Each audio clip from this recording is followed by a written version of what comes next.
Ann, Yes? I can't get my camera to come on. Okay, my brother-in-law had that happen on our family Zoom call the other day. All of a sudden, he just couldn't get his camera to come on. So Any we know you're there. So any idea why? I don't. He couldn't figure it out. I've His gone I've gone never did come on. off and come back on, and it still shows. This shows I'm there, but in Um, my have you tried clicking the little caret next to your video button? Then you should be able to select a camera. hang on. Let me try this. Oh, I didn't even know that was there, Ariana. Huh. Where are the carrot? Oh, For me, it's down on my left-hand side. There's the audio and the video, and if you yeah. click the little upwards caret Oh, arrow okay. button, if you click that, for me, I have an integrated webcam, so that's what's selected for me right now. But I'm not sure what your options would be. But Says where my background, adjust background, choose video filter, and choose avatar. and okay, video so settings. so it doesn't give you an option to select a different camera. No. Oh, that's weird. Is your camera isn't covered, is it? No. Okay, sometimes that happens to me. Yeah, Okay. sure. No, I understand. Yeah. That's strange. And I don't have, the camera is off of my computer. Hmm. I guess we won't get to see you tonight then, Bill, but we'll just hear you. How's that?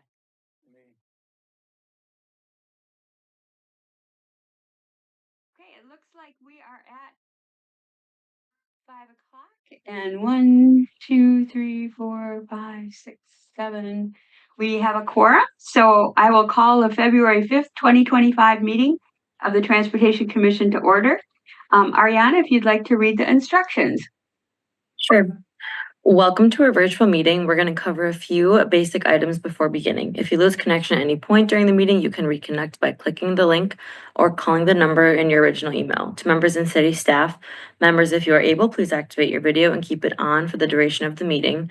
Staff, if you are able, please activate your video when you are speaking. Use the raise hand feature when you would like to be recognized to speak or ask questions.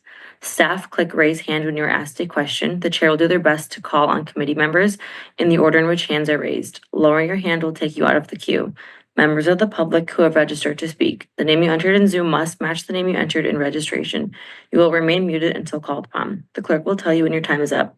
After speaking, a member of the body may ask you a question. If you need to share documentation with the commission, please send it to the email listed on today's agenda. Chair, the floor is yours. Thanks, Ariana. Aiden, if you could call a roll, please. Sure. Juliana Bennett might be excused for tonight due to the other meeting. MGR Govindarajan. Dina Nina Martinez Rutherford. Present. Barbara Harrington McKinney. Who I don't see. Ann Kovich. Here. Robbie Weber. Here. Denise Jess. I don't see. Pepe. Yeah, it's unusual that we haven't heard from Denise. Maybe she's having technical issues or something. Pepe Barros is excused for tonight. Chris McCahill. Here. Bill Bremer. Here. Harold Cleams. Here. Kaylee Jameson. Here. And Lynn Olson. Here.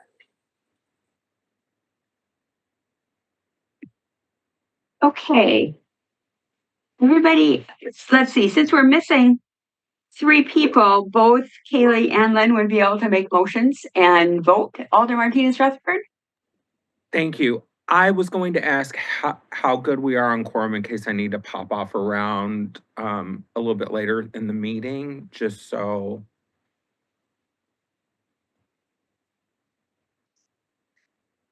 At this point, we have 8, and we need 6 for quorum. Okay. So if you could just check in before you leave, because sometimes we do have other people coming and going. So Will do. Thank okay. you. No, thank you for checking. Appreciate it. Okay. Everybody have a chance to look at the minutes from the last meeting? Harold, Move approval of the minute. Bill? A second. Okay, there's a motion and a second. Is there any discussion? Okay, I'm going to assume a unanimous consent vote unless anybody wishes to vote no or abstain.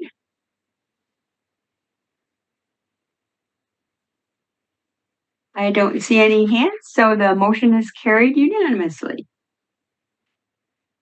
Okay, we had a number of emails that were saved under item 1, and I understand we do have somebody registered to speak under item number 1, which is public comment for items not on tonight's agenda. Is that correct, Aiden? That is correct, yep. Okay, We have Sarah Olson of South Midvale Boulevard opposes and wishes to speak.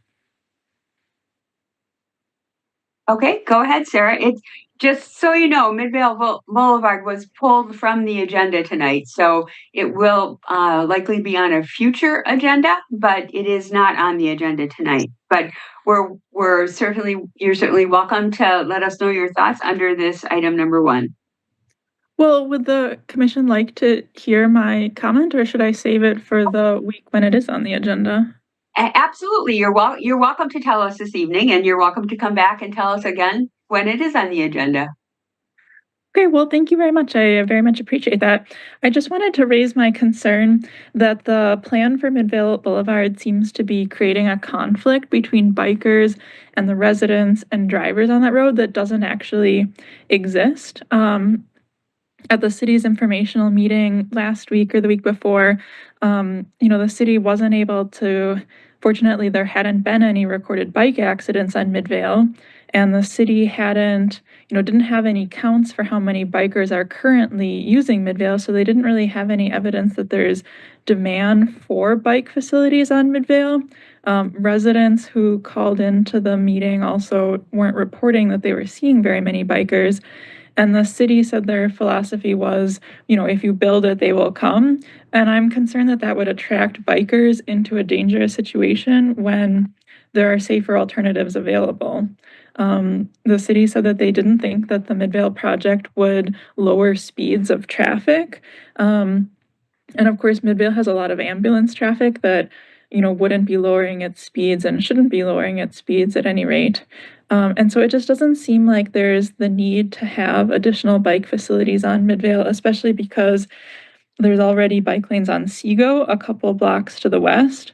And then a couple blocks to the east, bikers could use Owen and Blackhawk or one of the other through side streets that are much more low traffic. And both of those alternatives are very close to Midvale and wouldn't be encouraging bikers to be on a high traffic and high speed road. So it just seems like the plan is creating a conflict between bikers and the residents that, wouldn't need to exist. The residents would be burdened by the loss of parking, but there wouldn't be a concrete benefit to bikers that they don't already have now. And then the final point I wanted to make was the city had mentioned that they might be doing an assessment on the residents for the project. And I think that everyone on the street would be very much opposed to that, and it really wouldn't be fair because the city said that there's over 23,000 vehicles per day using Midvale. Obviously, that's not all the residents. The residents weren't the ones that caused wear and tear on the road, and they're not the reason why the city is doing the project. The city is obviously doing the project just to create a general benefit for commuters using the road. So it wouldn't be equitable or lawful to make the owners contribute to the cost of the project when it's just a general project that benefits the public. So thank you for hearing my comments. Yeah, no problem. We're always interested in hearing from the public. I just wanted to make sure everybody realized that it was going to be on the agenda, and then at the very last minute, staff decided that it would be better to wait to hear, to absorb and be able to respond to all the feedback that they got at the public information meeting on January 30th. So does anybody have a comment or a question for Oh, Denise is in the attendees. Could you please move her over, Ariana, to the panelists? Yep, can do that. Thank you. And we're still good for, we still have 2 people missing, I believe. So we're still good for Kaylee and Lynn to vote.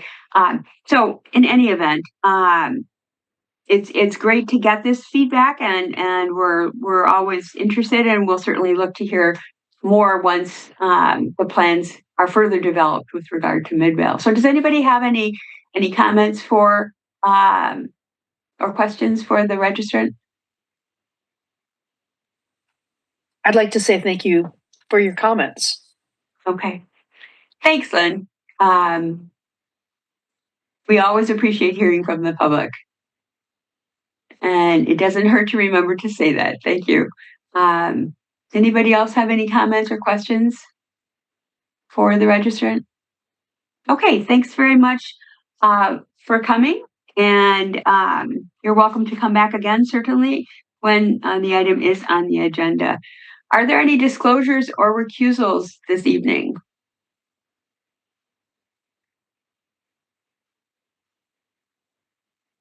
Okay, seeing none.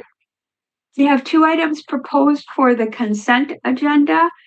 Aiden, I don't think we do, but do we have anybody who is registered to speak on either item 2 or 3? We do not, no. Okay. Does anyone wish to have item 2 or 3 separated from the consent agenda?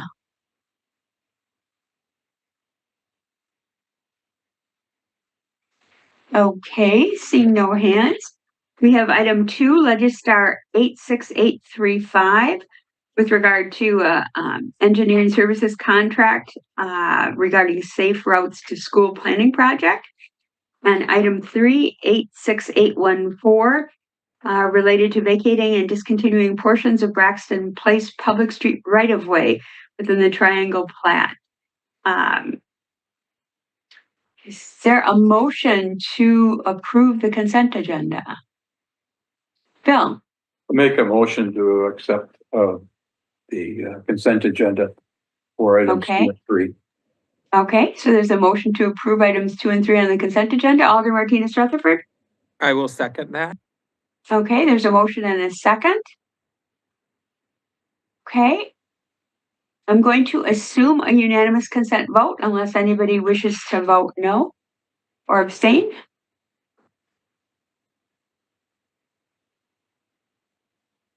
Okay, I'm seeing no hands.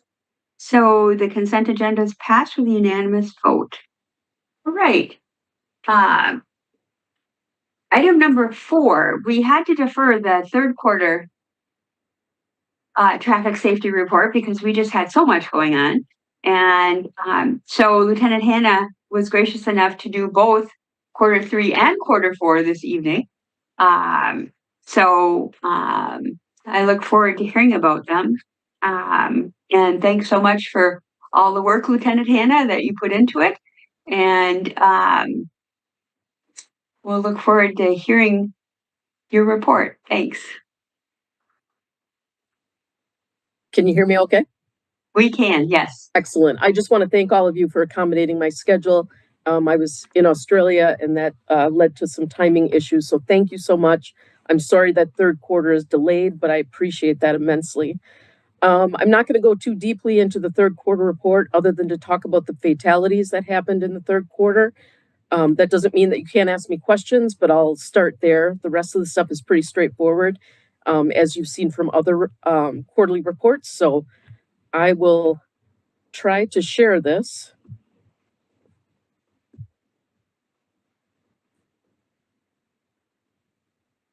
Can everyone see that?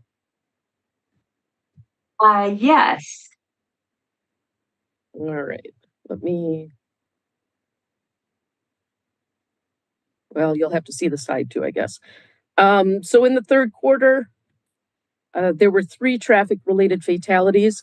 When I say traffic-related, it doesn't mean that the incident itself was the fault of the driver. It just means it happened on a road and it involved a vehicle, and you'll see why that's important in one of the incidents. maybe in this quarter or the next quarter. So the first third quarter fatality occurred on July 1st. That's a Monday, happened at 9:10 a.m. on the Beltline. It was westbound Beltline. Traffic was stopped and backed up because people were exiting onto Midvale Boulevard. The suspect, unit number 1, was traveling westbound, as were the other drivers. That driver admitted that she briefly looked down at her phone, and while she was distracted, her vehicle collided with unit number 2, which in turn collided with number 3. The driver of unit 2 was initially conscious and alert at the scene, and then suddenly went pulseless, non-breathing. She was transported to the hospital, where she was pronounced deceased, unfortunately. The tox reports, no alcohol, but I think we're still pending on the drug reports. So I don't have anything to report that in that right now. But as far as the conditions of the road and the environment, it was dry, it was daylight. They were all going straight on the Beltline. The weather conditions were clear. I won't go into all of the details here. Each car had one occupant. You can see the cars that they were all in. The suspect was 16 years old. Unfortunately, she sustained a minor injury and her airbags deployed. But again, no ethanol or drugs detected at the time. I think we're still waiting on tox screen, but her actions obviously were inattentive driving, and she was traveling at a high rate of speed. The victim, the female who was deceased, was a 77-year-old white female. Obviously, she was just stopped in traffic when she was struck from behind. And finally, the third vehicle involved in this incident belonged to a 23-year-old white male. He also was stopped in traffic, and again, he was struck from behind from Unit 2 after Unit 2 got struck by Unit 1. The third quarter fatal crash occurred at Packers Avenue and Tennyson Lane on July 4th at 4:30 a.m. The vehicle that was involved was traveling northbound on Packers Avenue between Bunting Lane and Tennyson Lane. That vehicle was stolen and being operated at a high rate of speed. The driver lost control, struck a no parking sign, and then struck a tree. It was the backseat passenger that was actually pronounced deceased at the scene. The driver and the front passenger ran from the vehicle. They were later located and arrested.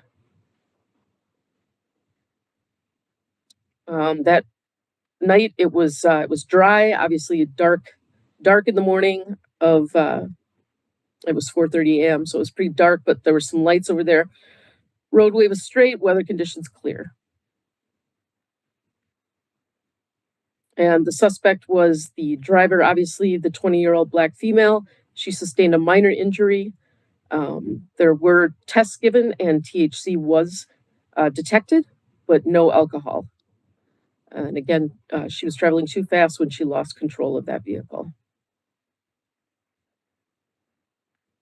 And for front passenger was a 23-year-old black male. He suffered a minor injury.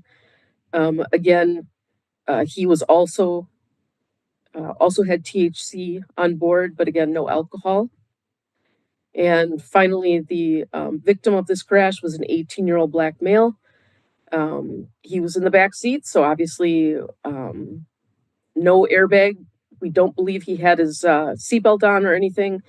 And we suspected drugs, and I believe that his test came back with THC present as well. And finally, the third fatal crash in the third quarter occurred on Saturday, September 21st, 3:41 p.m. Stoughton Road and Reeder Road. Motorcycle, he went into the ditch. He was traveling southbound on North Stoughton Road at approximately 50 to 60 miles per hour. He failed to navigate the slight turn in the road and went into the ditch after losing control. He was pronounced deceased at the scene. It was a dry day, daylight. He was on a curve. The weather conditions were cloudy, but certainly were not a factor in this incident. He was a 64-year-old white male. The tests were given, there was no alcohol. I do have an update on this drug test. THC was present. And obviously his speeding and failure to be in control led to this incident. And at that point, that brought the fatal crashes in 2024 in the third quarter up to 7. Anyone have any questions about any of that? I know you've had a while to see these. Bill, go ahead. Lieutenant, I think we've talked about this before, but the question is, because I work at the TOPS lab and one of the things we do is using the crash data is when you get a return from the crime lab on drug and alcohol, particularly in fatals, do you go back and insert that into the crash report that it was those drugs and alcohol were involved in those fatal crashes? Yes, we do. Our traffic investigators who are in charge of investigating all fatal crashes go back and they update the MV4000 to indicate what really happened. Right. You know, for those Sure. that don't know, the MV4000 at the time is the information that we have at the moment. Right. And But so, I yes. think that's good to get that, you know, because those records do. Is it just the fatals, or do you also go and look at if there's severe injury crashes? You know, we don't. Is it just the fatals that you really? Yeah, I'm in charge of the traffic investigators that really, if it's great bodily harm or a fatal accident, they investigate those. Otherwise, the other crashes I really don't know about. I'm Yeah. assuming that they are asked by court services to update their MV4000 should something happen, but for the most part, it's you know, it's Rick and Brandon of doing those reports and making them correct. Okay, thank you. Of course. Thanks, Bill. Alder Martinez Rutherford, go ahead. Thank you. Lieutenant Hannah, I'm curious about the THC that's present in these individuals.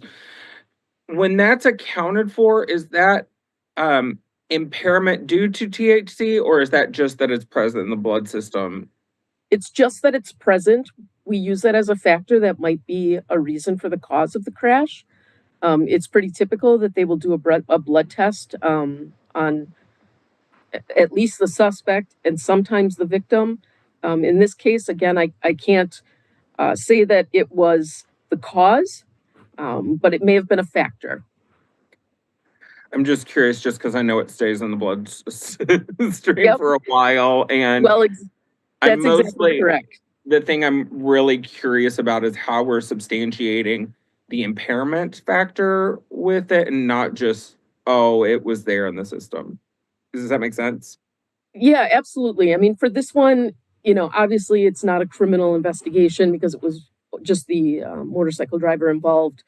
If it was somebody else, obviously the investigators would look a little bit closer as to when that person may have consumed or smoked or whatever it is, the illegal substance.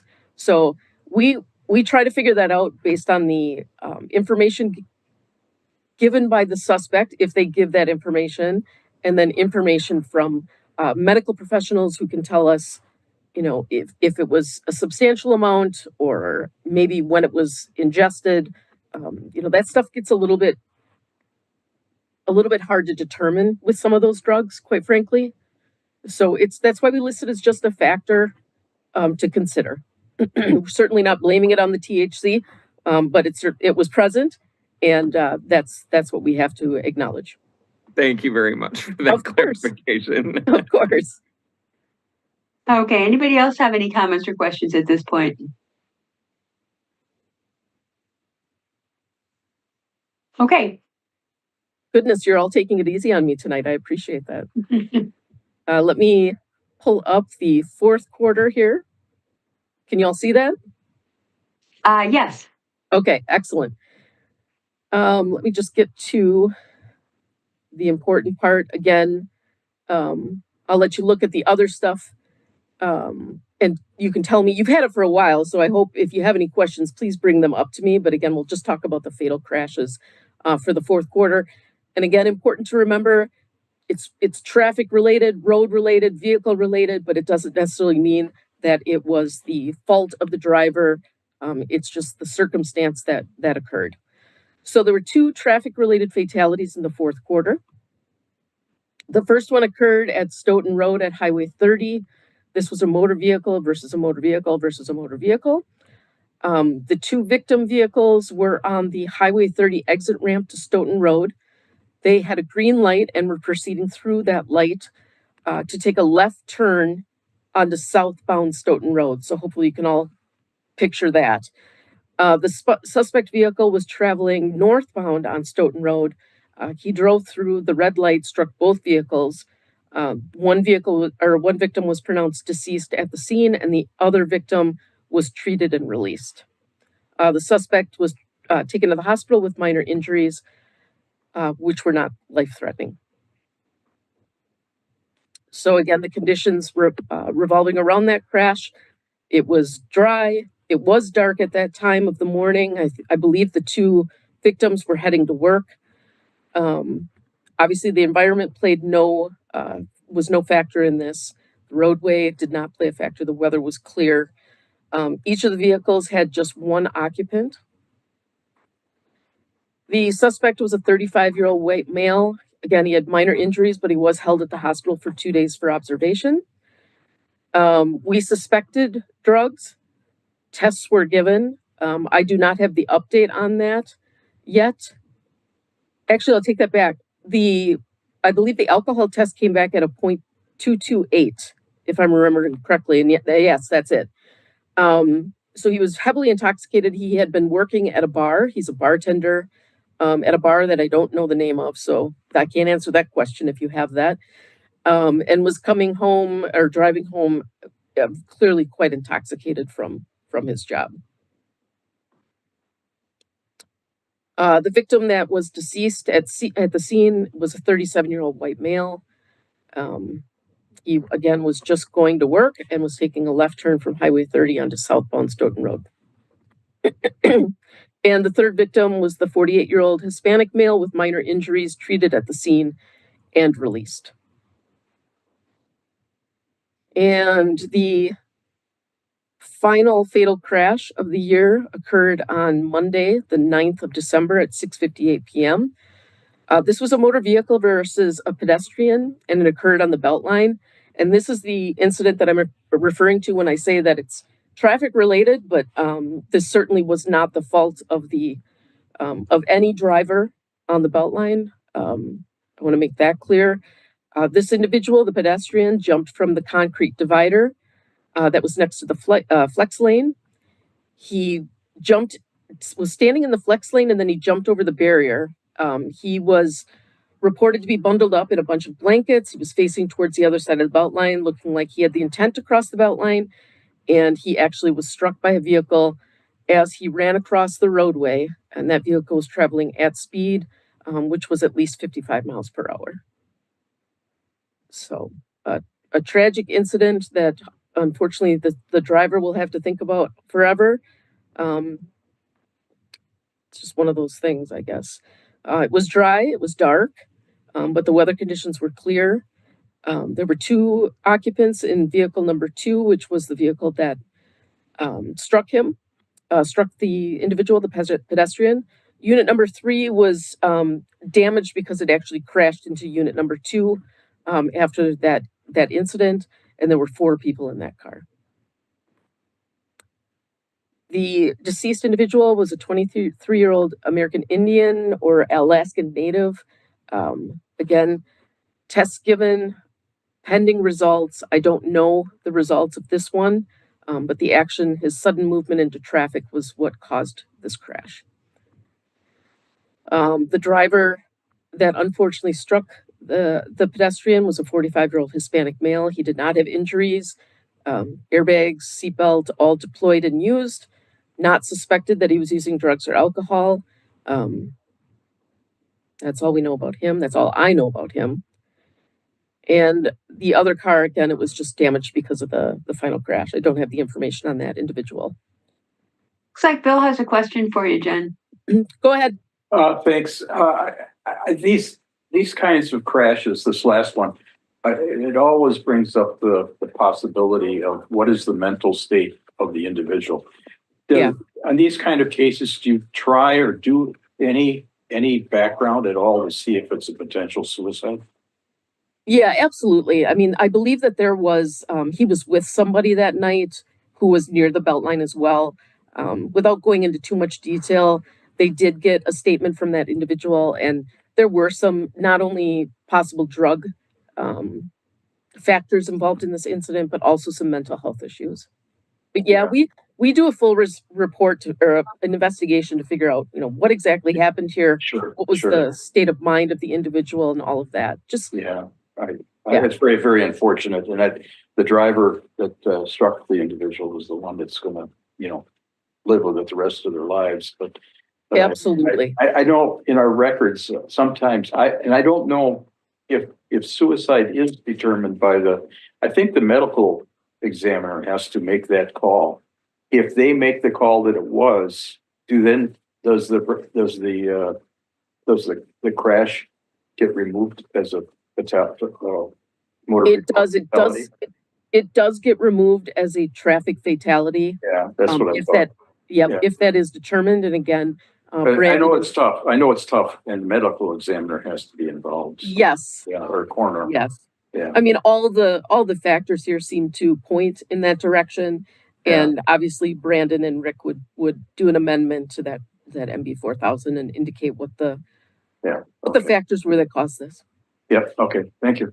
Of course. Anyone else?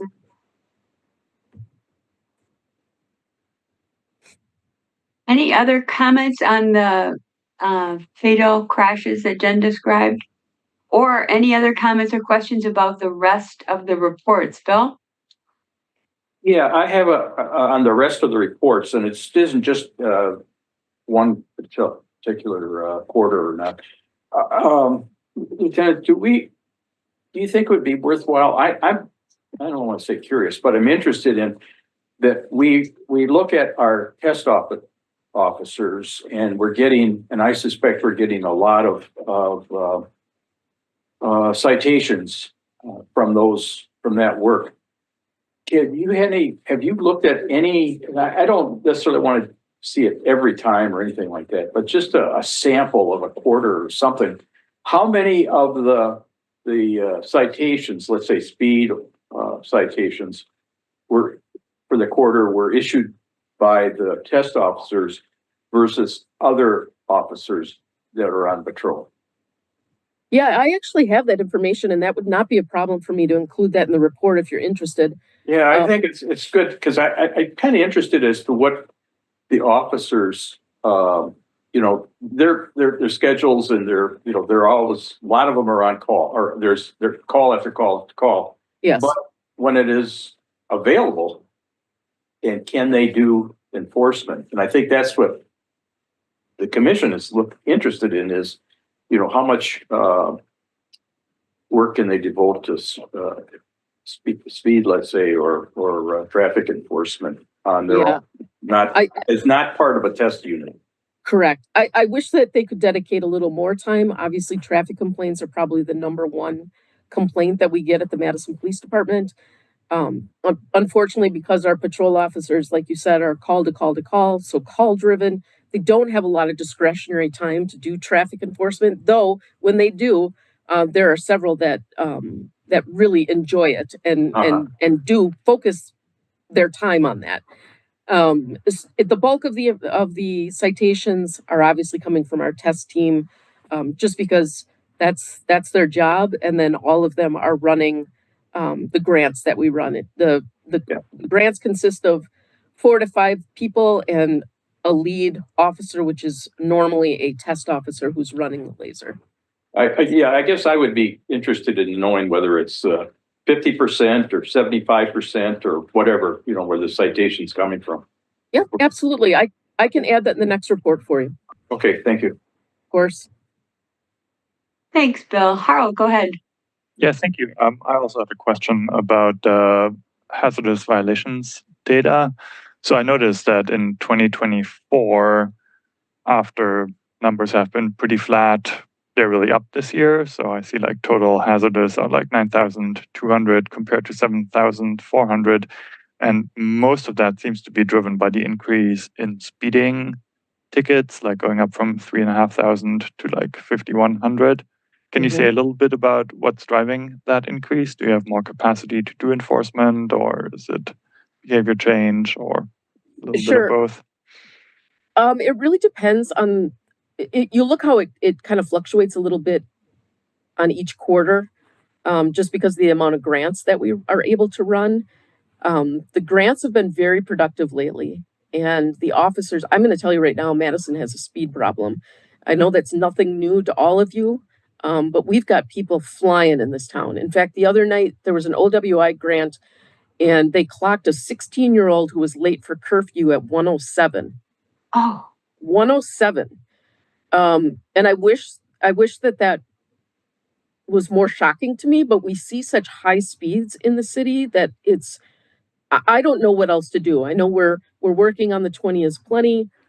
I don't know how much of a factor that will be in some people's driving behaviors. For whatever reason, everybody seems like they're in a really big hurry. All of our grants are run as speed grants. And so that's usually the driving behavior of the speed, is the reason for the stop, and then it leads to other things. Maybe they didn't have their seatbelt on, or maybe they were intoxicated, or maybe they had a a passenger who was not wearing their seatbelt because the driver is responsible for that, or an unrestrained child. Like, it just leads to other things. But I wish I could figure out how to slow people down. But it's just something we're seeing more and more. I wish I had the answer. I just don't. The grant information that you can probably see, our officers are pulling people over, and I've mentioned this before, at speeds that are around 15 miles an hour over the speed limit. So it's not cheap tickets. This is egregious driving behavior in areas where there are bikers, there are pedestrians, other vehicles. This kind of behavior is putting everyone at risk. So we are aware of it. We're doing the best we can. I wish I had more test officers, but that's a topic for another day. But we're aware, and we're trying to do the best we can with it. Does that answer your question? I know it's kind of a roundabout. No, I mean, I think it answers my question. Like, yeah, I was really curious in the year-over-year change, because I know that, yeah, you can only do so much enforcement. And so part of what's reflected in the number is how much enforcement you can do, versus part of it is reflected in people's behavior. If nobody would speed, your numbers would go to zero. If you had zero enforcement, your numbers would go to zero. And obviously neither of those are the case. And so I just noticed the numbers for 2024 were quite a bit higher than for 2022 and 2023 for the whole year. Yeah, I think we're just putting more attention to it. Obviously, after COVID, we've been ramping up ever since then. So you see the increase in numbers probably from 2020, where we didn't do very many, if any, traffic stops because of what was going on. But certainly it is something we are paying attention to.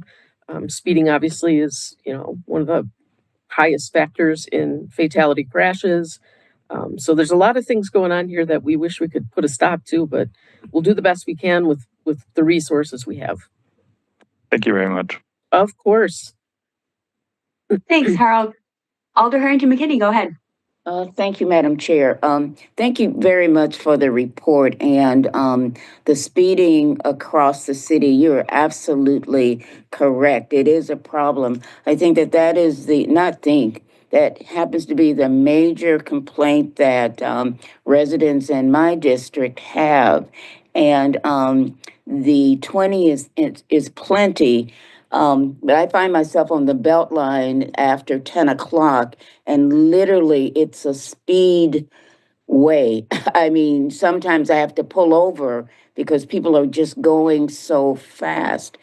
Yeah. And I know this is just a comment because it's related to, resources and how many, officers that you can have. But because even when there are officers out there with the radar gun. I mean, they're still speeding because they can't be out there all the time. Right. And I don't, I'm just acknowledging the fact that speeding is a major problem. And if they're speeding that way on the Beltline, they're speeding through our communities as well. And our residents are really getting very, very upset about that. I would like to compare the figures with last year and this year. Am I able to find that in the document, or if you can direct me to get that? Because that was a great question. I'd like to look at the comparison from year to year to see where those increases are. That's the end of my comments. Thank you, Madam Chair. You should be able to take a look at years previous, just look at the hazardous tickets that we write. They're all broken down as to what they were written for, whether it was speed or red light violation or failure to yield. All of that will probably give you a pretty good idea of what we're looking at. And also, did you get my email today regarding McKenna? Oh, You're muted, Alder.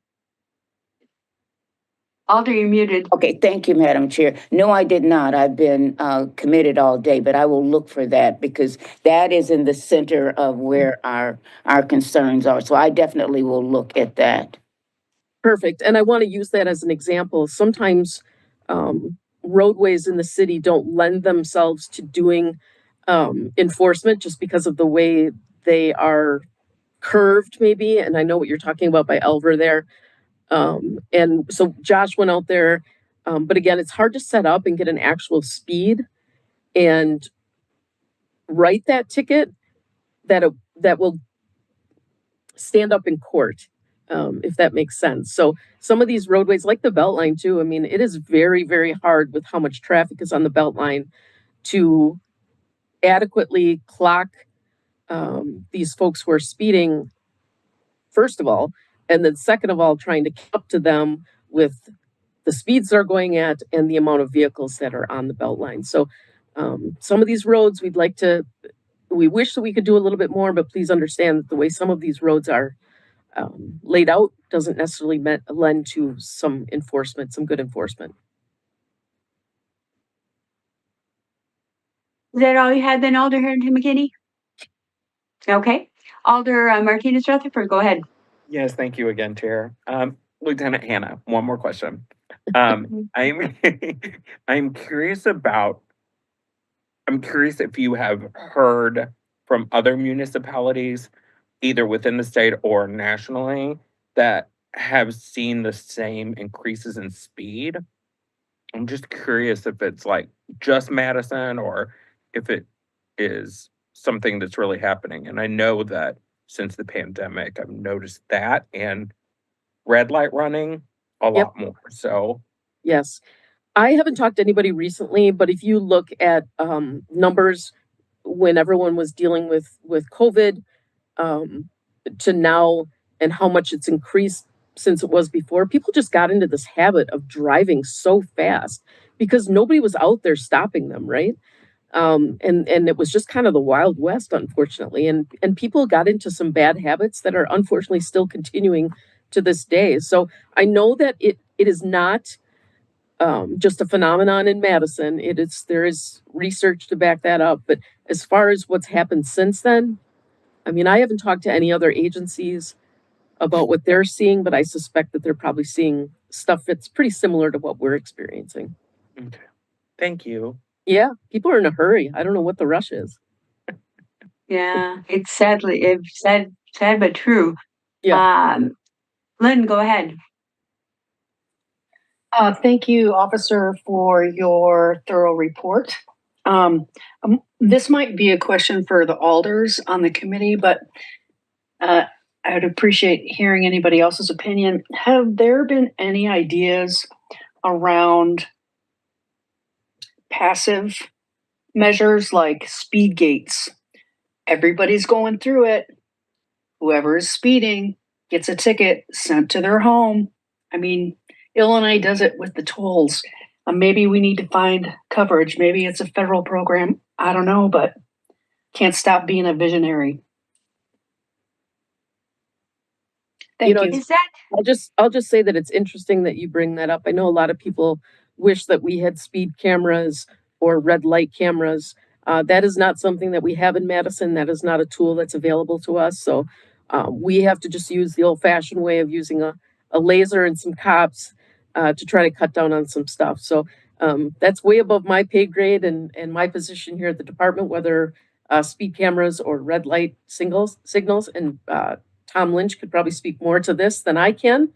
Yeah, But Tom, if we you don't wanna have that maybe- available. yeah, if you want to maybe comment on that, Tom, and if you also have any comments about speeding in other areas of the country, because it seems like it's a problem nationally. Yeah, I'll give a very brief answer. It's red light, automated enforcement is illegal. Illegal, yep. In the state of Wisconsin. I think communities within Wisconsin are trying to get some pilot programs going. Milwaukee has asked for pilot red light running twice in the 2 most recent budgets, and it's been taken out. And so we're probably going to pursue the red light running first before the automated enforcement. So it will be a journey before we're able to use those tools. Anything, Tom, with regard to speeding elsewhere? I know we had lots of studies done during COVID and right post-COVID. I'm guessing this is a problem everywhere. Yeah, I can't really comment on that. I'm in the midst of doing my annual report where I check into all this research, and I haven't got to that right Okay, now. well, maybe we could talk about that at a future meeting, because I think we hear that all the time, and every time we're looking at geometrics for reconstructions, we're interested in slowing people down and, helping create traffic safety improvements that will physically slow vehicles There was a down. 16-year-old driver clocked at doing 107 miles an hour the other night. Yeah. Someplace. Video renders. Not sure where that's Use arrow key to coming. navigate and press tab for more options. Window. Denise, your microphone is on. Thank you. Of course. Yeah. Okay, thanks. So I think it's something that is high on our agenda every time we have an opportunity to help do something about reducing speed on a street or improving traffic safety. And we'll certainly keep that in mind. And I don't want to make work for anybody, but I'm just curious, and I know Yang's not here this evening, but Tom Moore or Tom Lynch, there are lots of interesting data in these speed test summaries and in your grant summaries that show trends in certain parts of the city with regard to high speed. And I know we've looked at that on East Washington, for example. I'll use that because I think it's the best. And I know we've made a lot of changes on East Washington because of the high speeds. So I'm assuming, Tom, that we look at that you and the folks in the police department and Jen's department or elsewhere are looking at these results where people are going 104 miles an hour or whatever, or where the city has control, because I know, there's certain roads where the Wisconsin Department of Transportation is involved as well. So I'm sure that that's something that you're looking at. Is that right, Tom? Yeah, that's right. And you're right. There's certain things we can do on certain streets. Some things requires more going through the state. But it kind of gets back to like the driver comfort versus speed. A lot of these with the really high speeds are the arterials and emergency vehicle routes. So yeah, on some of these, it's kind of difficult for us to do things that would really slow down traffic. But it is something that we look at. We try to address some of it with signal timing. But if someone's not going to obey the signals, there's that possibility too. But yeah, we kind of do know where the really high speed, the straightaway stretches between signals where people can really pick up high speeds. And we're always looking for opportunities to do something, but yeah, a lot of times it's hard to find a project that'll, if people are just going to completely disobey traffic laws and signals, or it's tough to slow them down when we've got to keep it open for emergency routes and things like that. Right. Yeah. And case in point, the person who ran the red light and caused the fatalities. So, there was a traffic signal there and it was ignored. So, other comments or questions? It's really disconcerting seeing some of that commentary and the really, really high speeds. Well, and I'll just tell you that it's not just these major roadways that we all know about. Our Northeast CPT team just did a project on Portage Road. Posted speed limit is 25. They made 12 stops. I don't know how long they were out there. I don't think they were out there for very long. 8 a.m. to 10 a.m. 25 mile an hour speed limit, 12 stops. Highest speed was 47, low speed was 38. So 13 over was the lowest speed they stopped. And there's just a stretch of road that, I haven't thought about Portage Road. I don't know about the rest of you. If it's not in your district, maybe if you're an alder, but these things are happening everywhere, not just the main roads that we expect it on, but other places throughout the city. Yeah. Well, it's a great reminder to us that we're on the right track, considering speed and what we can do to help reduce speed where we can and where it's appropriate. As Tom said, certain roads have to be left open, and where they're emergency routes, they, have to have clear sailing for emergency purposes. But it's always high on our agenda. Other comments or questions for Lieutenant Hannah? Really appreciate you taking the time to put all of this information in the reports. That I don't know about the rest of you, but I find it very enlightening to read the commentary on each of those traffic grants, because it's illuminating. Yeah, I agree. That's why I decided to start putting those in there, because I think you get a pretty good flavor of, a 4-hour block of time and what's occurring on some of these roads. And it really is mind-blowing, quite frankly. Yep, it is. Other comments or questions for Lieutenant Hannah? Okay, thank you very much. We appreciate it.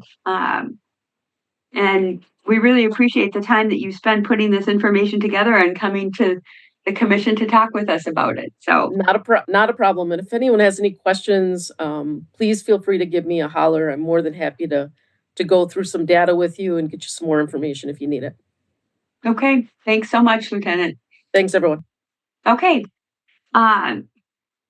Next we have agenda item 5, which is our reporting in from members who are also members of other boards, committees, and commissions. Anybody have anything to report this evening?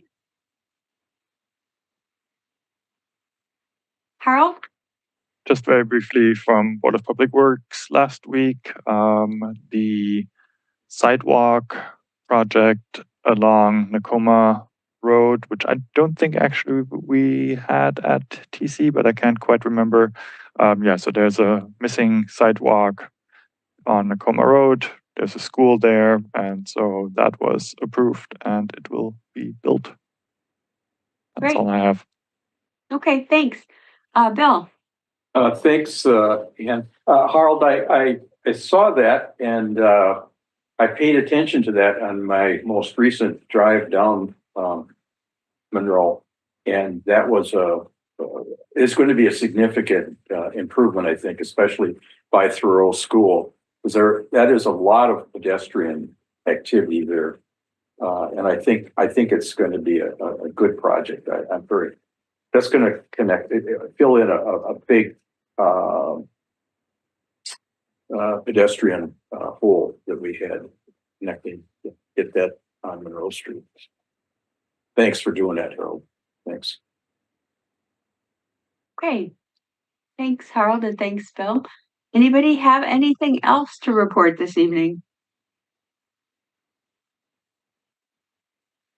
Okay, seeing no hands. Next, item 6 is announcements by the chair, and I actually don't have any announcements this evening, so that's gonna go quick. In terms of future agenda items, we have a couple of referrals, potentially as many as 4 referrals from the Common Council this next time.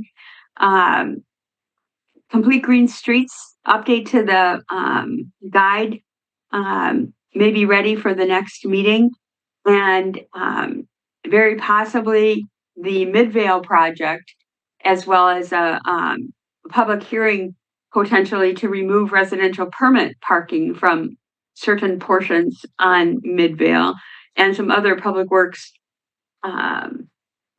review and feedback as well.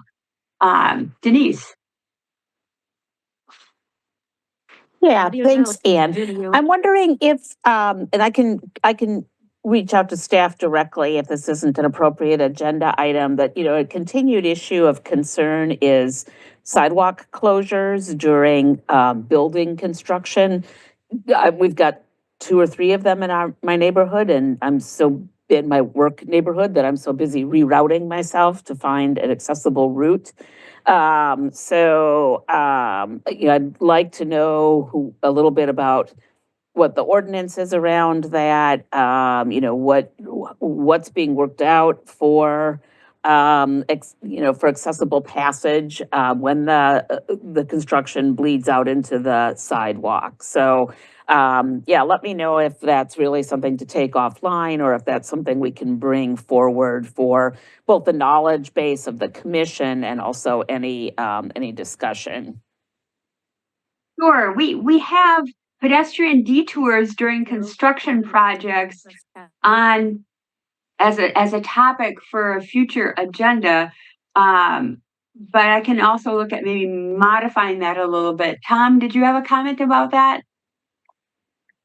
Yeah, Denise, if there's something specific you want us to address, you can let me know, but otherwise we can bring that as a topic to go over, you know, how we make these decisions with construction sites and what gets kept open, what we allow to close and detour. Audio now and mute, video running. But yeah, a lot of these sites are just so tight. And there's just no space for the contractor to work, so that's typically the reason, but there's a lot of back and forth between the city and the contractor to try to figure out what's the best way to get it constructed and what we can give up. But I think it's a topic of great interest, Tom. So I think where we have an opportunity to talk about it, I think it would be good to hear about it, because we've heard from Bill brought it up as well as you, Denise. And there was a lot of discussion and agreement that this is something that we would be interested in hearing about, better understanding the process and perhaps how it works with PROAG as well. Yeah, we can bring that as a future topic. Yeah. Tom Lynch, did you have something? Yeah, I'm sorry, I had to step away to take a phone call. So this is being looked at also from engineering. Jim Wolf is looking at it, as well as our permitting crew. There is, as Tom was saying, kind of a reality that if we are going to approve 0 lot buildings, you know, right on the right of way, there'll probably have to be a staging area. But Bill has brought this up, Jim has brought this up, the mayor has brought it up.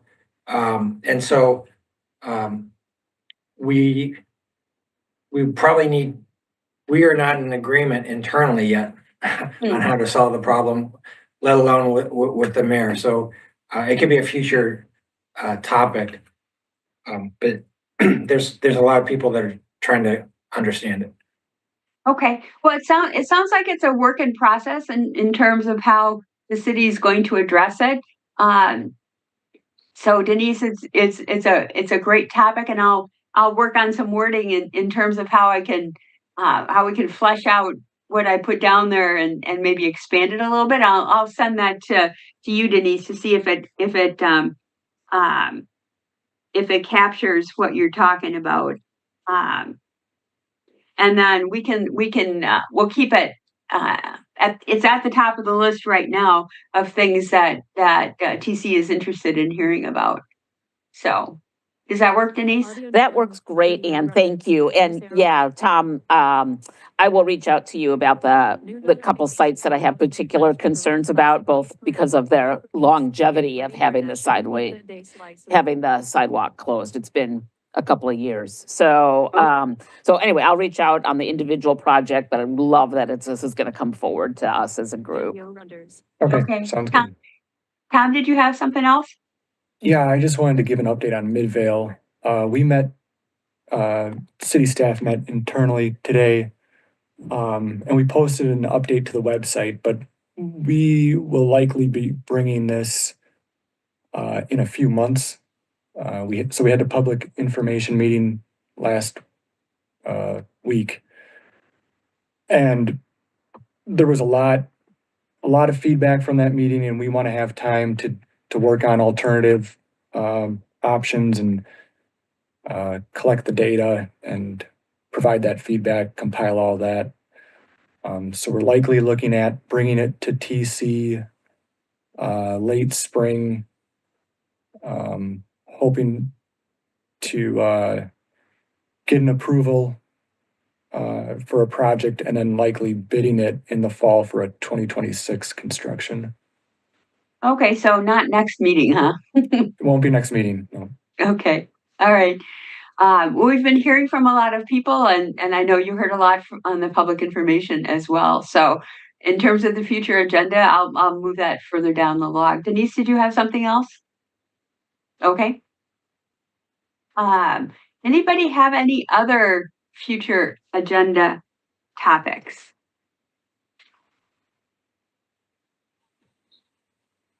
I have a question.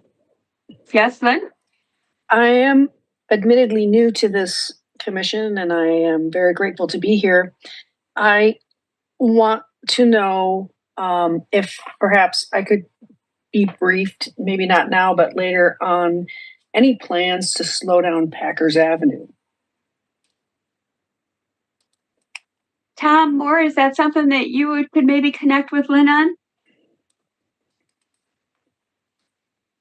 Sure, we can meet about that. You'd like to talk offline? I'm just interested if it's been talked about, if it's in the pipeline, if it's ever going to come up on an agenda. It's horrible. It's like Froggerville, and I see a lot of students coming across Packers in Pennsylvania trying to get to East High School, and I'm an adult. I'm a blind adult, and I get across kind of okay, but I feel really bad for the students and others, especially at Commercial. But now 6th Street is untenable for drivers. It's such a blind curve coming from Quick Trip that it's a major concern for my neighbors as well as my family. Are there any projects on Packers that are going to be coming soon, Tom? Well, on the northern portion, it would be north-south BRT. Sure. The southern portion closer to First Street, I don't think there's anything planned. But this is something we could look into more with Safe Streets Madison for any sort of smaller project or crossing project. So I can put that on the list. Okay. Thanks, Tom. Robbie, go ahead. Actually, I put my hand down. I was just worried about discussing things that weren't on the agenda. Right. We're really just trying to focus on things that can be put on agendas, and And I think we may start talking about them a little bit too much, but we're gonna try not to do too much of that. Yeah, I'm just, sort of reminding everyone that we can't. Yep. Talk about things that aren't on the agenda, so. Yep, it's, Aiden tries to do that on the agenda where he says, commission member suggestions for item on future agenda for information only, not for discussion. So it's hard to place that line and stay on the correct side of it. So, all right, I made some notes on those things, and I think Tom Moore made some notes on them as well. Anybody have any other future agenda topics?